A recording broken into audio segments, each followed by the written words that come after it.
Hi, I'm Amethyst, and I'm here with my co-host, Lycan. Hey guys, so this is our first podcast, and we're going to start it off with something fun.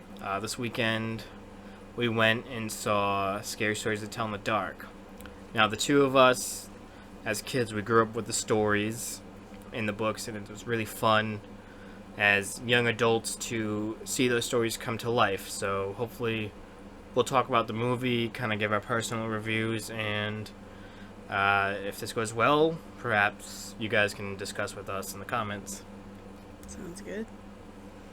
I guess initial view or initial reaction response. I enjoyed it because it was like a fun, spooky Halloween movie, even though we're in August right now, so it is hot outside. It did take place in October, in the beginning of November, so I had that awesome, crisp autumn feel. The leaves were all like orange and red. That hoodie season. So seeing that at the end of summer was just, for me, enjoyable, just to get out, like, to pretend it's not hot outside. I really thought it was fun. The monsters were spooky, not scary. No, I thought it was a really good movie. I thought it was really well done. My favorite part about the entire movie was that we took our son with us, and he's 9, and it was a PG-13 movie, but I actually watched other reviews on it, and they nailed it, that it's not Goosebumps horror, where it's like PG, and it's not your typical slasher teenager movie, PG-13, with lots of blood and gore and sexual and nudity, or not necessarily nudity, but just very adulterous themes. It really hit on those juvenile themes that never approached the R rating, but still gave you the thrill factor that a kid could be able to watch and get scared from, but not absolutely terrified. That said, as a person who grew up reading the books, I thought they were, like, not necessarily true to the writing. I actually talked about that later. He was telling me, he's like, Mommy, this is how the real story went, and he went into detail of how, like, Harold, the Scarecrow story went. And it's been so many years since I've read it that I was like, wow, it really was, like, bizarrely different. Like, there's 2 farmers, and there was all this other stuff going on in an attic that I had no even information to go based off of. So I thought it was interesting, but I was like, it's a movie adaptation. The concept of Harold is the same. And I think that's what served me the most, is that the concept of these creatures and monsters and stories were the same, served their purpose, and were true in terms of, like, the quality of character to the books. When you talk about the lady with the missing toe and pale lady, they're all true to that same fashion of character, all creepy. And that's, again, one of my biggest praises, or that's one of my favorite things about the movie, is the monsters. I thought they were incredibly done. I've also watched behind the scenes, and the practical effects over CGI was, like, phenomenal. That always makes it much more realistic. As a parent, again, not as a parent, but as an adult, I was scared, but I could walk away from it laughing and not terrified and, like, shaking my little boots. It was well done. I do have many criticisms that I want to bring up later, but overall, I was pleasantly surprised with the delivery. Yes, I agree. I do want to get into the, like, of course there's some things, like, just like any movie, you'll sit there and be like, well, as a director I would have done something different, or I would not want my viewer to see this. But yes, I agree. I really liked practical effects versus CGI. I feel like maybe it's something within the last 15 years, like, CGI has totally taken over a lot of horror movies, and it ruins them. Like, I remember when I was even, like, a young teen, just like that, I guess it was like maybe the late stage of practical effects when they were starting to get into CGI. I really love practical effects. My man, I'm gonna mess his name up, I'm sorry, dude. Guillermo del Toro, he is a guy I respect because he just loves good, fun horror. And having him on board as a producer, I know he made sure things were done right, so that's why I trust his opinions. You know, he wants good effects. To go back to Harold, it's funny because as a kid, the first time I heard that story was in like a 5th grade art classroom. For some reason, my art teacher was like, she found the book on like a bookshelf, and she's like, "Oh, like let me go through and find my favorite story." And this was probably, so 2000, the first time I heard Harold. But I was familiar with the stories. But Harold, the first time I heard it was in an art room, like an art class.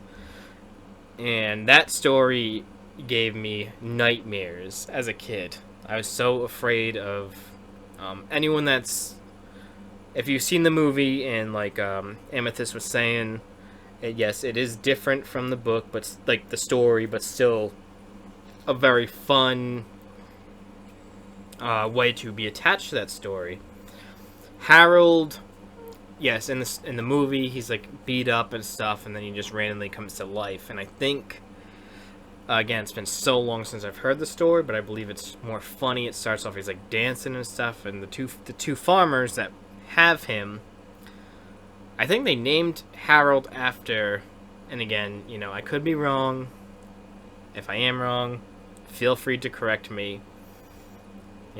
Let's start a discussion. I think they named Harold after their other friend that died, that was a farmer as well. His name was Harold. But,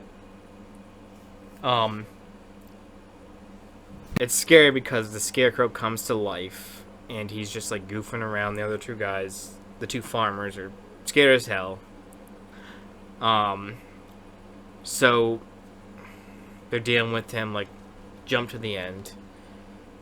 One of the farmers leaves for some reason because the car broke down, because I think the two of them are trying to run away, or I forget the exact ending. The point is, the ending messed with me because one of the farmers goes back home and he finds his buddy skinned alive on the roof, and his skin is being like dried out in the sun.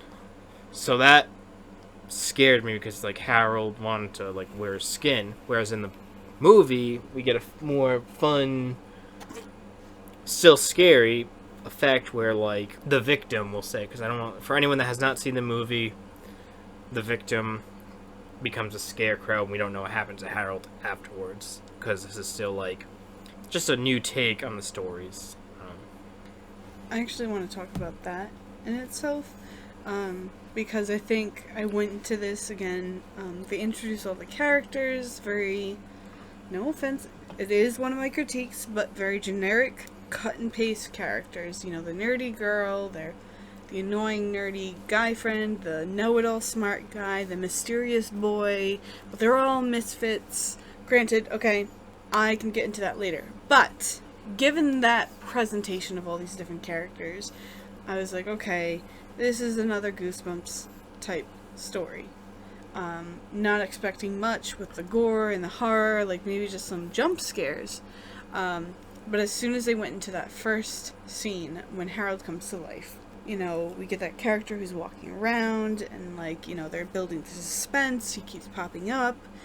But the second that he stabs him, I was like, oh my god, I was not prepared, because, again, just giving how almost childish it begins with, which I think is their way of, reaching so many audience members, especially us as readers of the movie, as, young children, I mean, I don't know what they're really aiming for, but the point being, it's such a, I think, a delineation of this, safe world that is built for them, and then they get into this genuinely horrific violence, of being stabbed with a pitchfork.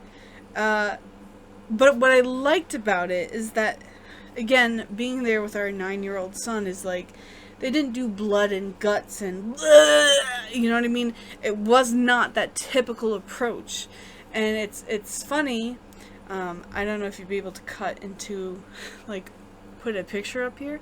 But do you remember that picture with the flowers, like, the rotten flowers, like, being puked out of the mouth? Like, that's what it felt like. Like that hay. The personal picture you drew? That I drew, yes. Yes. Of being, like, choked from the inside out with this, like, just these plants, or this, in that particular scene with the hay. I was like, oh my god, like, I know, not literally, but metaphorically, or just, like, I can empathize with this character, how painful that can be, with the just being torn apart from the inside out. And again, it's not this gruesome, gory scene, but it's still, like, so unsettling, and I don't think it's anything that any of us really prepared for, because again, we start off with this very safe space, like, you know, these teenagers that are, you know, in this world that do corny little jokes in the neighborhood, and then it just hits us with that, and I was like, damn, okay, so we're going there. And I think that sets us up with all the other following scenes and monsters that follow into the movie. I totally agree. I don't want to say this movie is slow. It's a very strange pace, because I feel like the first 15 minutes or so is like silly late 60s town, like, say, that fun spooky setup where it's like, oh, like, the sky is like a gold color because it's like autumn. And it's that funny 60s time where, like, you see all the fun cars and, like, goofy jocks are, like, slapping each other in the back, like, hey, dude, I'm going to war. Just, like, that's another theme we'll have to get into later. But it's, like, the proud, just the, almost like the typical high school stuff. And this movie does, like, dig into that. And so I'll say, like, the first 20 minutes felt a little slow. Personally, for me, those 20 minutes is just give you a feel of the environment, which is a positive thing, but at the same time, when you're, like, sitting in a movie theater a little anxious, you're like, when's something gonna happen? Like, there's nothing happening horror story wise. Just more like, oh, this is like a 60s drama, because you get the buildup of, like, the nerdy girl and the goofy friends, and the goofy friends, like, I thought they were funny, I thought they were interesting, but I will say this movie, everyone had a flaw. It wasn't perfect. We'll have to, like, do, like, a few minutes of just criticizing this movie. Not because it was a bad movie, but when you watch a good movie, you still want to be, like, you want to recognize the bad things. You want to be like, oh, everything about this movie was awesome. You want to be like, yes, this was still a good movie, but it has some issues. So again, like, the first 20 minutes were a little dry, a little slow. The opening of the movie had Season of the Witch by Donovan. I love that song just for my own reasons, but it was so fun to hear that, because I haven't listened to it in a while, and when I did, it was just, like, randomly, or, like, for other reasons. Just hear that, I was like, such a fun, awesome, creepy throwback to the 60s, with just, like, creepy, I don't want to say pop music, but just more like that weird, old school, OG, gothy music. Like, this is the stuff that starts another wave of, like, just even music. I loved hearing that. It was so fun to open the movie up with such a fun song that's still creepy. Not to keep dragging this out, first 20 minutes were a little slow until we get to some generic scenes. Actually, on that point of that song that you were talking about, I think another thing that the movie does really, really well is building the scene. I know I mentioned to you personally outside of the podcast, I was like, well, what's with all the scene building? Why all the propaganda? Why all the, like, posters and the little bits of clip on the, like, the bus about Nixon, about the war? Why all these shots to the TV screens, and people, like, you know, the little things that the sheriff or deputy, whatever his name is, why all these little, you know, detailed moments thrown in, and actually makes a lot of sense. Other YouTubers I had watched, they were talking about how it's a symbol of change in the United States. And later the change in characters, you know, the girl that Stella, who's a reluctant writer, and how she's shy, and partly, I don't know if she's embarrassed, I don't know if she's upset, but that whole relationship with her mother, which maybe at the end of this we can talk about theories, because I definitely think there's something with her mom to do with the whole book thing. Maybe we'll get a sequel, and maybe that's something we can touch on. I definitely think we will. And we can. But, you know, this girl who's a shy, closeted geek, you know, her small unit of friends, you know, doesn't want to get out there, but she is a very strong, confident leader at the end that's putting herself out there and writing stories. Ramon, who is the runaway, who skips the draft, and for good reasons, right? I mean, like, he's trying to avoid the Vietnam War. Hopefully he doesn't die. If there is a second movie, which I doubt he will. Obviously, he's an important character. But, you know, the whole idea of just adding that effect of realism, you know, having the war, I think certainly built into our suspension of belief for the entire film. Like, even just the accessibility into the hospital that you wouldn't have nowadays, or wanting to research things. So, like, you don't have access to the internet, so you have to go to the library and you have to use that, I have no idea what it's called, but it's fun because they had to look through, like, old newspaper articles. Right. You know, it gave that, I guess, realism to the moment that they were in, not the convenience that we may have nowadays, and cell phones instead of walkie-talkies, and, you know, etc., etc. That point being, back to my other point of the change, you know, the change in characters, the development. Again, I want to praise it for having that tied into it, but I still feel there's a lot of lack of character development. There's so much more that I want to know about Ramon. Augie, who was one of the first, was he the first or second to disappear? Second, because... Spoiler alert. Sorry. But yes, but, like, I have no idea, other than that his mom's very, like, I don't know. Isn't she religious? Maybe religious, I don't know if I caught that, but, like, you know, it's tight in the crotch. She's very atypical, like, clean, organized, like, on top of things. And I think that's, like, reflected in his character, where he's very much a smart guy, concerned with food, which is ironic because of his whole story. But, you know, that's all we really gain from him. He's a girl crazy, and then there's Ruth and Chuck, who are brother and sister. We kind of get those character stereotypes of the annoying little brother who's geeky and weird and fishes his poop out of the toilet. That was disgusting. That is funny. I'm sorry, have you done that before? No, I've never, but, like, the first time you see him with that little fish scooper, you're like, he's sitting somewhere he shouldn't, like, he's just, like, breathing into it. Ew! He didn't use it yet, but, like... He's been collecting it for a while, it appeared. Well, either way, it's, like, it's gross.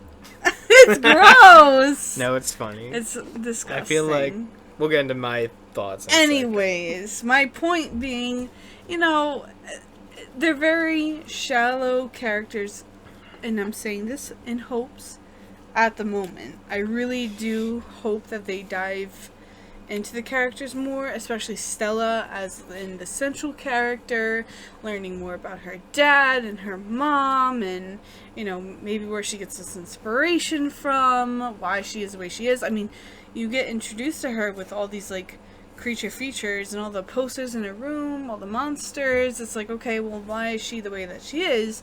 Not that I need, like, you know, a whole backstory, but, like, to give her character some depth rather than, like, you can tell she's into monsters because they're all over her walls. Like, I want some real, you know, dimension to her other than what it shows on like, not herself, but the things that are around her. But anyways, I think I started this point by saying, like, there's change in characters.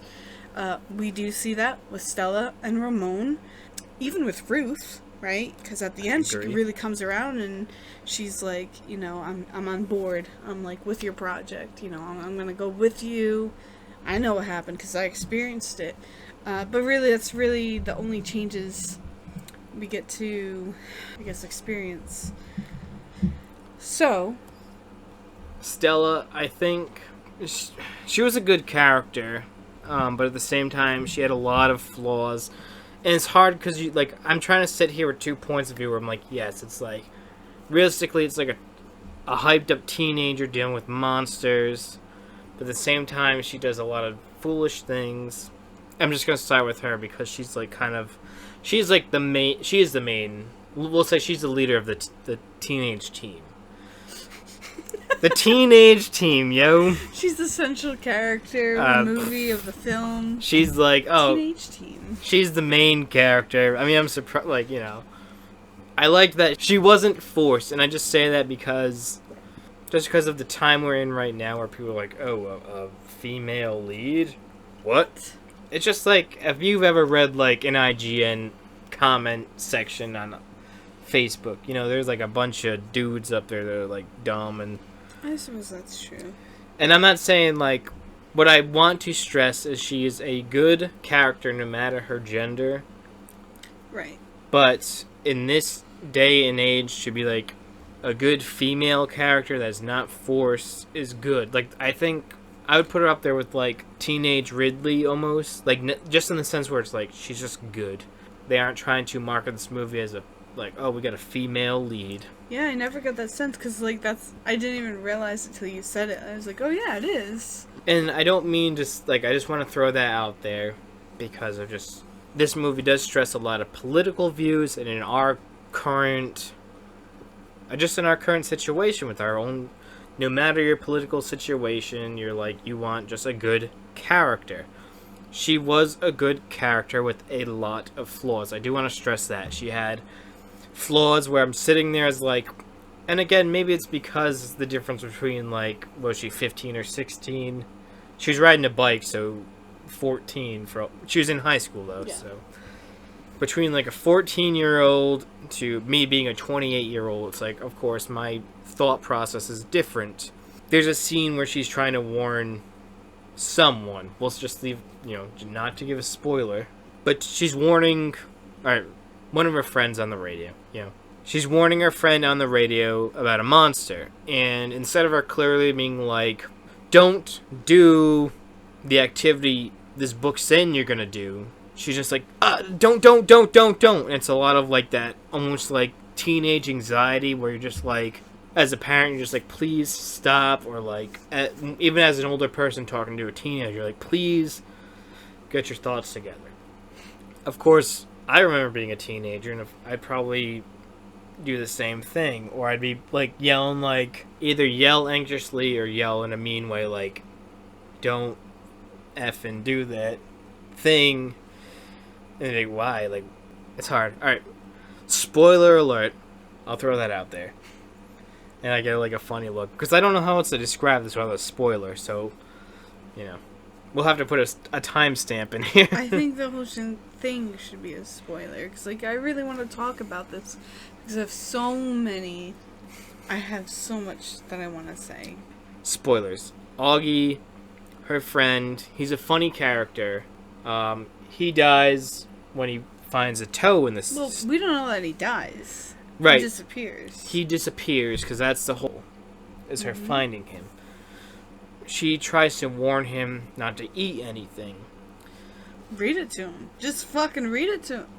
Read it to him, word for word, and then he'd be like, how did you know I did that? Because at one point he does start saying, are you guys watching me? What's going on? Because that, to me, no, I'm reading this to you would have been more of a... I don't know, it would have revealed to him way quicker than just, a silly little warning of, no, don't do it. I agree with you, it's, she went about it the wrong way, but it was also partly because, one, how does anybody deal with this? If you called me on yourself and you're like, Amethyst, don't eat, don't eat anything, I'd be like, what are you talking about? What the hell are you talking about? I'm here eating my stew, mind my own business. And then be like, are you outside? Are you playing a trick on me? I totally understand that. And then from your point of view, you're like, lost for words. How do you explain to the person, especially Augie, who was a denier of this the entire time. Because remember, he's a logical character, rational. He doesn't believe in this supernatural stuff. You know, he's very much harder to convince. So all she wants to convey to him is like, just whatever you do, don't eat. It's really hard in that instance to, I think, build perfected lines, and also at the same time you have to remember you don't want it to be perfect so that the plot line goes on. Yes, I mean, I see that as well, so that's where it's like, when you watch any horror movie, you have to, like, let go of logic. I mean, I understand when you have that anxiety and that fear, you're not gonna, like, I agree, like, you're not gonna think correctly, but I feel like if I was, like, sitting there with the book that says he ate a stew, I'd be like, Augie, don't eat any stew, or something, like, and I agree, because, like, anxiety just makes us, you know, anyone not think rationally or do the rational things.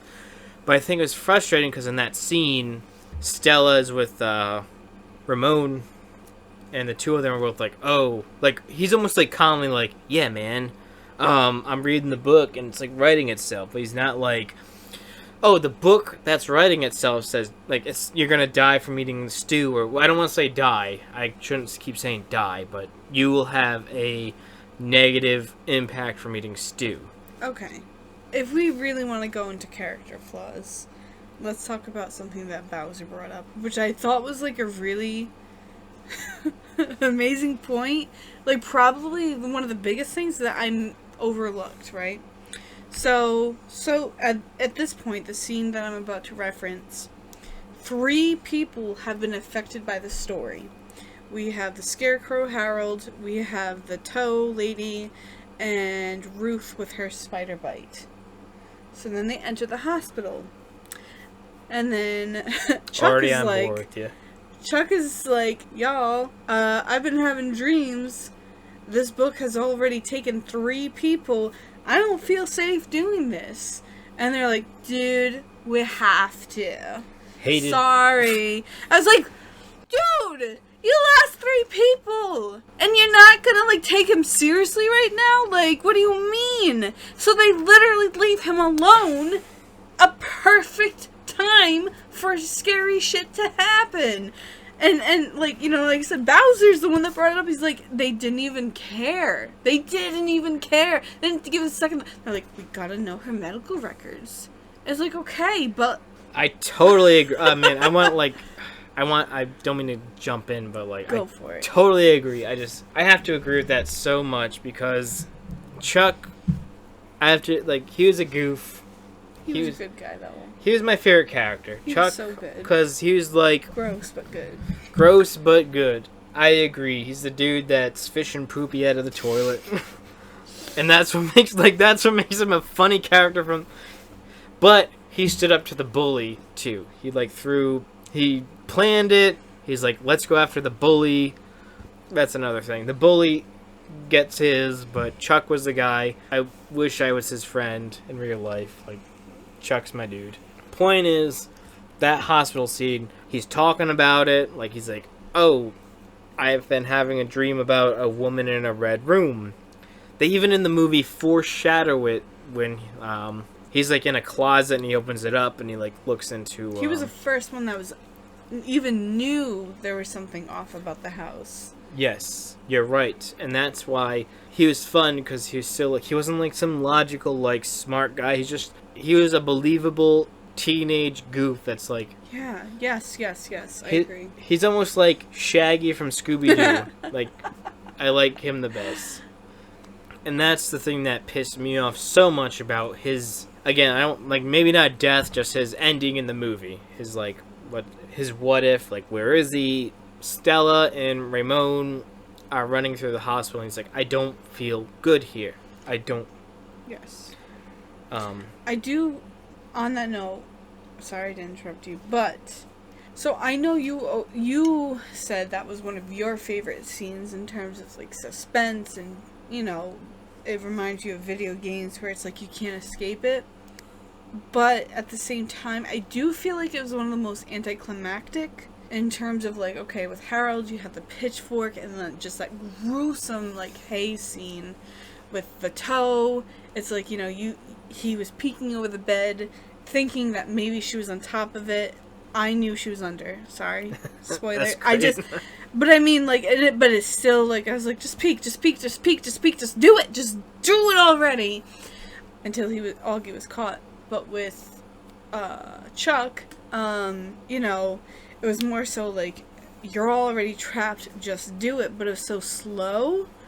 And then even him being consumed, like, I'm not even suggesting that he should fight her or anything, but it was just so slow. Like, a pale lady consumed him so slowly, and I was like, well, okay, that was almost peaceful. She, like, literally hugged him to death. That's what I told Bowser. Like, literally just hugged him to death. I was like, okay. Yeah, no, I totally agree. It is a really weird, it's almost like, it's like a weird PG video game death, or no, like an E-rated video game death. It's almost like a game of tag, almost, like where it's like scary when you're running from who's it, and you run, you're like, oh, like, you know, you can only get from them so far, or, yes, and that's what I think that was interesting, because the scene did a very good build-up. I think this movie does a lot of good, like, building up, and then once the characters caught, it's like, okay, it's almost like you don't want to see anyone die or be taken, but you're almost like, oh. Yeah, the relief. Like, it was like, alright, at least I know. Like, it's there. Like, that was the biggest thing. Like, all the suspense leading up to it. I was like, just do it! Just do it! I was so, like, with the scarecrow, I was like, I know what's gonna happen. Just do it! And with the bed Augie under the bed, I was like, just do it already! Just do it! Even, Rufus the spider, I just wanted it to happen so badly. Me too. Horror movies do it well in two different ways. I think they either do it completely unexpected, like Insidious. I'll always refer to this. They'll do it when you don't expect it, and I think that's also really well done when things are, like, nonchalant, but, like, you know, there's no suspense music, and then they'll just throw that shit in there, and then I'm just like, oh my god! But then this is, like, where you're, like, squeezing the person, like, I was squeezing Bowser's hand, it was like, oh my god, I just want it over, putting my hands above my ears, peeking through my fingers, kind of thing. I was like, just do it, and then, I don't know, they just did it well enough that when it happened, there's no, like, music that let you know when it was gonna happen, and I think that was really well done. That, again, made it scary, but it was never, I'm not gonna run away from this scared, I don't know.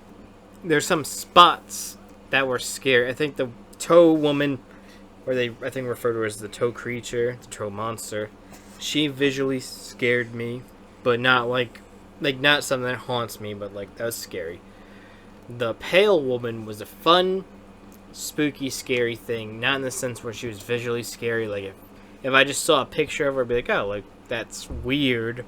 But to see her in the movie walking down the hallway, I'm like, that's one thing I hate, is, like, when you see something that walks at you slowly. I think she was, like, a fun throwback to, like, slasher movies. Just in the sense where it's, like, when you watch Friday the 13th, or Halloween, like, you never see Jason or Michael run. They would just slowly walk at you. It's like how the heck do they catch you? It's like your own foolishness where you trip, but you never see them run. You're just like, they're there. Where the pale woman was like a fun throwback to that idea of, like, the monster just gets you no matter what you do. Like Chuck, he sees it, runs the other way, and she's there.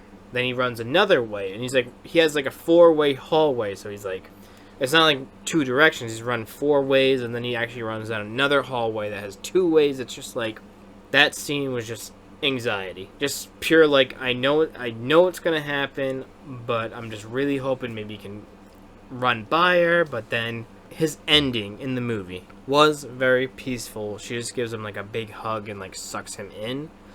So it's really weird. It's almost like an evil angel kind of thing. Like, just like, ooh. And she had a big smile on her face the whole time. She wasn't like, she could have been a fun, peaceful character, but again, it's just these characters are only in the movie for like 5 minutes. Ooh, I just thought of another theory. On that note, I think this is a good place to stop. Thanks for listening, guys. We had a lot of fun. We'll catch you in part 2. Thanks. Thanks for listening.